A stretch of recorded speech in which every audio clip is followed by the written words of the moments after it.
Hello and welcome to our Eye on Africa programme. I'm Rochelle Ferguson-Biahi. These are the headlines on the continent tonight. Victory for Nigerian farmers and their communities as Shell is ordered to pay 15 million euros in compensation for damage caused by pipeline leaks in the Niger Delta. Well, this following a 2021 ruling by a Dutch court. Burkina Faso's foreign ministry orders the UN coordinator in the country to leave, claiming she's tarnished the nation's image over comments on insecurity. We look at how insecurity is discouraging investors in the country. Also coming up for you in the programme, it's known as a gourmet product here in France, but did you know that foie gras is an ancient history spanning back to the Nile, the banks of the Nile?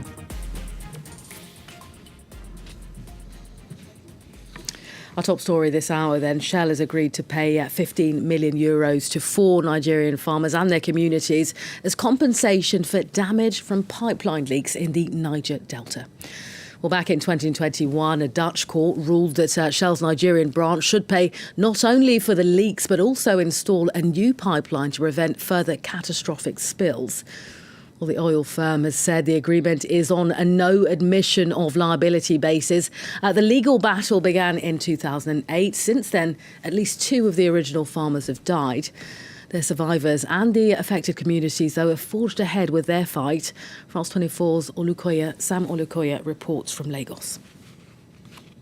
The announcement of the compensation is a welcome development for 3 communities in Nigeria's oil-producing Niger Delta region.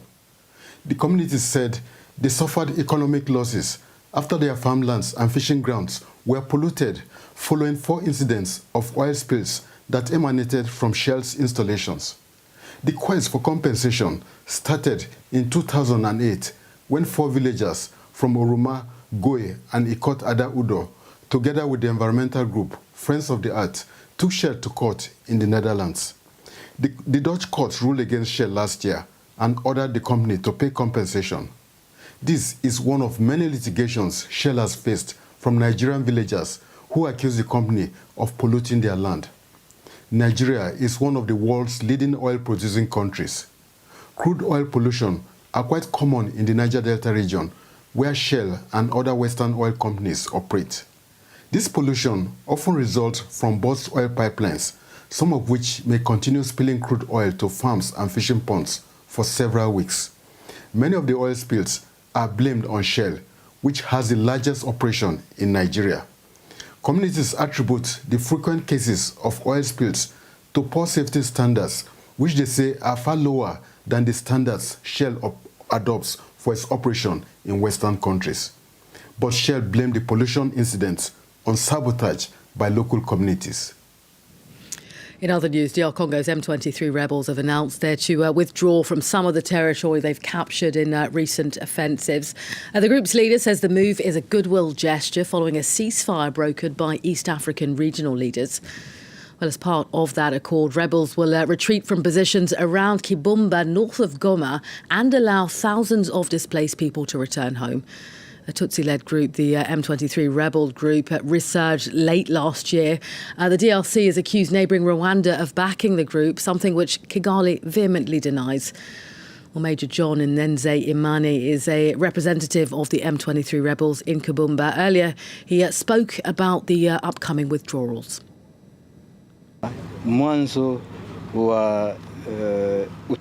Today is a great day for DR Congo, for the region and for the whole of Africa. This withdrawal is part of a wider decision to retreat from territories we control, due to commitments made by leaders of neighboring countries. We are on the path to peace, as planned.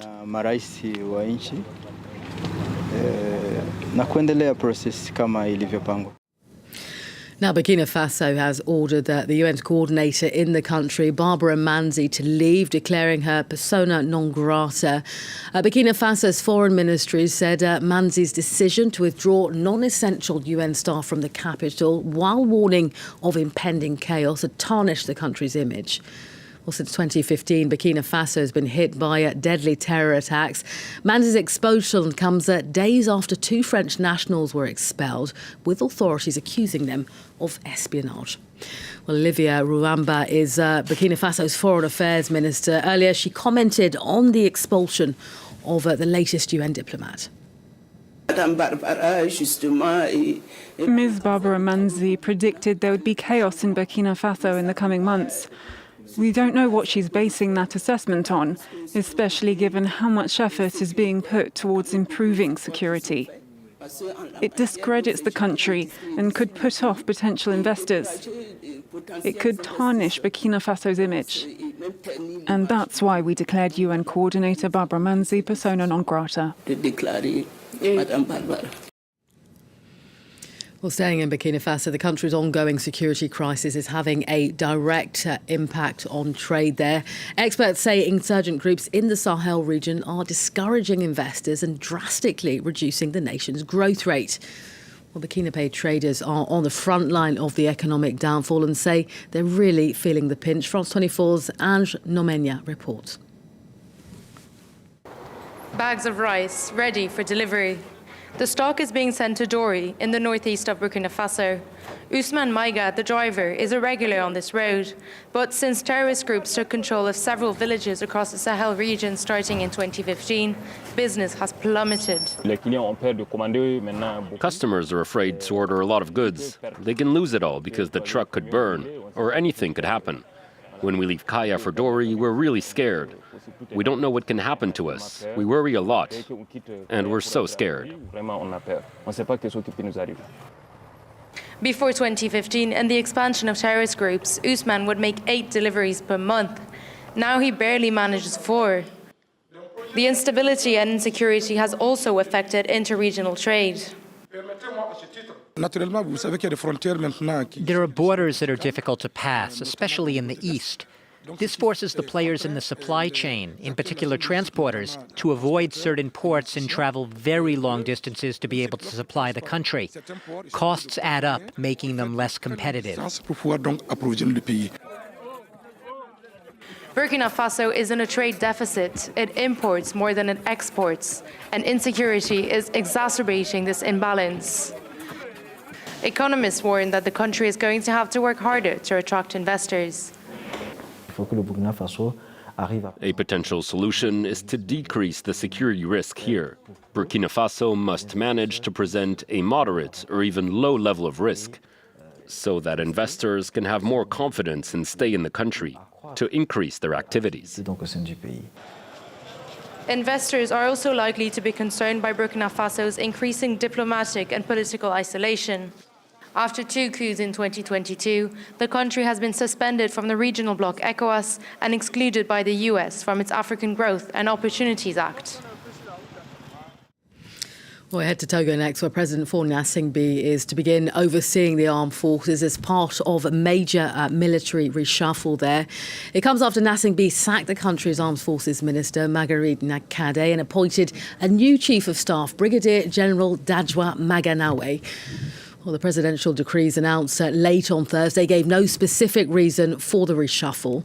The West African nation, however, is facing a growing threat from jihadist groups. Now, an explosion and larger fire hit a gas storage unit in Morocco, close to the city of Casablanca. There were no casualties that were reported. Let's take a look at the latest. Several explosions followed by a massive blaze. These images made the rounds on Moroccan social media on Thursday night. The explosion was powerful. The people who lived next door were scared and started to panic. There were old people, children, and some cars parked nearby. 3 cars burned down. We were afraid because the explosions were really strong, like bombs falling from the sky. 2.5 hours later, the firemen had already brought the blaze under control. The blast had broken out at a propane gas storage unit near Casablanca. There were no casualties, but 24 hours later, the circumstances remain unclear. Initially, there was a gas leak, but it's a mystery. We're wondering if the fire was caused by a lighter or a cigarette. That's the question. 5 tanker trucks were destroyed in the fire. The Moroccan authorities have opened an investigation. And finally for you, it's no secret that here in France, foie gras is regarded as something of a luxury dish. But did you know that it has a history spanning back to the banks of the Nile in Egypt? Our team on the ground sent us this report. Here at this estate on the shores of the Red Sea, Michel Mosser runs a duck farm. As the holiday season is fast approaching, he's supervising the force feeding of 1,000 birds intended for the production of foie gras. These are the same ducks they have in France. In Egypt, they've been making foie gras since ancient times. My grandparents did it this way, the same way as the pharaohs did it in their time. You grab hold of the duck, and without any machines, you push in dates, beans, or corn with your fingers. That's the way the ancient Egyptians did it. To prevent the spread of bird flu, which affected large numbers of producers in the late 2000s, Egypt decided to ban free-range farming, even if it meant less concern for animal welfare. It would be nicer for them to be outside, but if they were, they'd get ill. So that would be worse. Because of bird flu, by keeping them inside, we limit their contacts with wild birds, which in turn helps to prevent the spread of the virus. Based in Hurghada on the edge of the Red Sea, Michel sells his produce largely to foreign tourists. Tonight, some divers are returning from a week-long cruise. There are ancient Egyptian frescoes which show people kneeling and force-feeding geese one by one.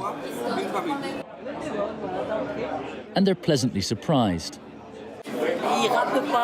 It's not rough the way it can sometimes be. It goes down well. It tastes really good.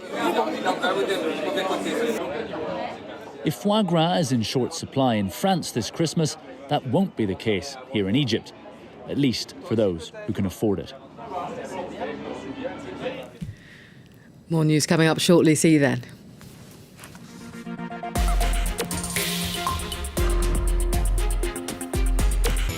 "200 years ago, a unique country was born, Liberia. It was founded to welcome emancipated American slaves, a dream that rapidly turned into a nightmare.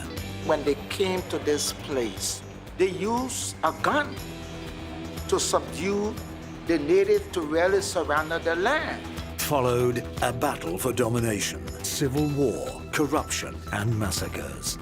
Is the result of not only the war, but the result of social inequities that created conditions for war. What is the situation today? Our teams went to find out. Watch Liberia Revisited on France 24 and France24.com.